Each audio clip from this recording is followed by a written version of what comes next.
સમગ્ર ભારતમાં વિશ્વ યોગ દિવસની ઉજવણી થઈ રહી છે ત્યારે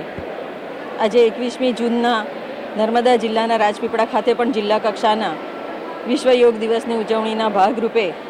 આયોજન થયું, જેમાં સરકારી અધિકારીશ્રીઓ, ગામના સર્વે પ્રતિષ્ઠિત નાગરિકો, પદાધિકારીશ્રીઓ, જિલ્લા પંચાયતના પ્રમુખ શ્રી ભીમસિંહભાઈ તડવીજી સર્વે ઉપસ્થિત રહીને આ યોગા અભ્યાસ કરીને સમાજમાં એક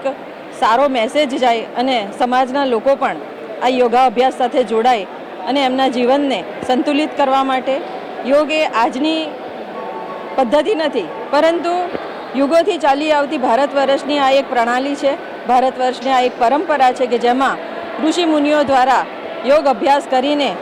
એમના જીવનમાં એમણે અનેક લક્ષ્યો હાંસલ કર્યા હતા. આવી આ યોગની પદ્ધતિ શારીરિક, માનસિક અને આધ્યાત્મિક રીતે શરીરનું અને મનનું જોડાણની સાથે સાથે આધ્યાત્મિક રીતે એટલે કે બ્રહ્માંડ સાથે પણ જોડાણ કરવાનું આ યોગ પદ્ધતિ દ્વારા જ્યારે થઈ રહ્યું છે ત્યારે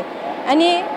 વિશ્વભરમાં આની ઉજવણી વડાપ્રધાન શ્રી નરેન્દ્રભાઈ મોદીજીના અથાગ પ્રયત્નોથી એ શરૂ થયું. 11મું વર્ષ છે કે જેમાં વિશ્વભરના લોકો પણ આ યોગ પદ્ધતિને અપનાવી રહ્યા છે અને પોતાની શારીરિક, માનસિક અને આધ્યાત્મિક શક્તિને જાગૃત કરવાનું કામ કરી રહ્યા છે. ત્યારે સમગ્ર દેશના લોકો અને સમગ્ર જનતાને આ